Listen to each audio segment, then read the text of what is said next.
If you've seen my earlier videos on this radio, you'll know that when I bought it second hand from eBay, and it was apparent from the way it was advertised. It wasn't made absolutely clear, but it was apparent that it didn't come with the remote control that is normally supplied with the radio when it arrives new. That obviously got lost somewhere along the way, but I thought I'd take a chance and buy the radio anyway, hoping that its functions could all be used from the front panel of the radio. And by and large, that's true. And another slight issue with this radio was that it takes two rechargeable 18650 style batteries. The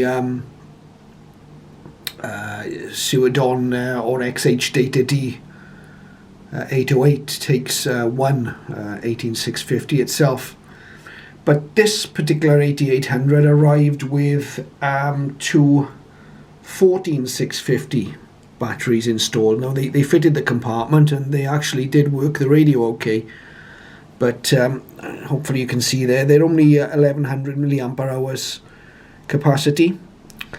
So luckily I had a couple of 18650s and I was able to put them in this radio, and hopefully that'll give me a longer battery life. But what I didn't have obviously was a remote control. Now a little bit of hunting on eBay showed me that they can be bought second hand, or not necessarily second hand, but rather replacement remote controls can be sourced, and I found a company in Italy that was selling them, and it's only taken just over a week to arrive, but I managed to get hold of the original Tecsun remote for this radio. So we'll have a little look at what functions it will operate on the radio, and see if whether it's just a gimmick or whether it actually makes a difference to the efficient operation of the radio. You'll hopefully notice there's a little LED on there which shows the radio's in standby mode, and it will respond to the remote.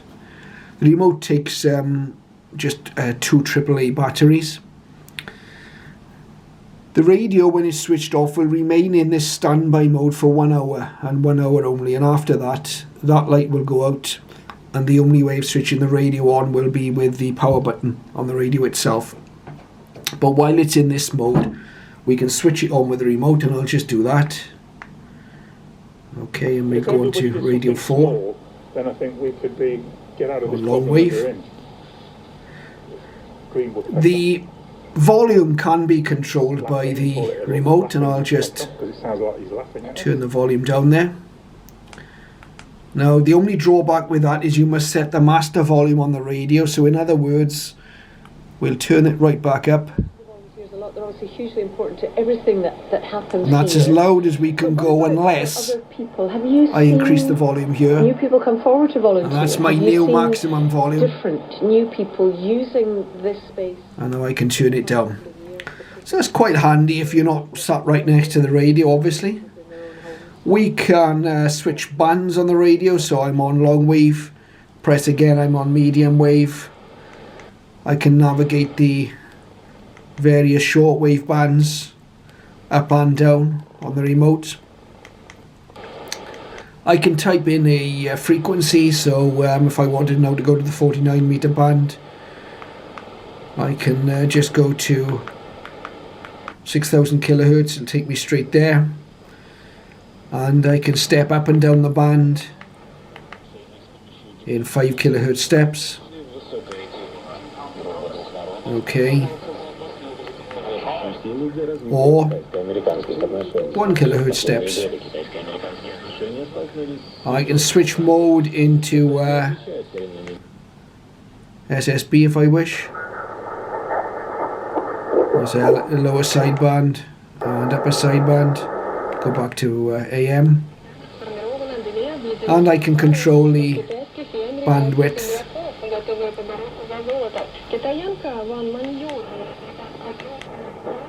from the remote.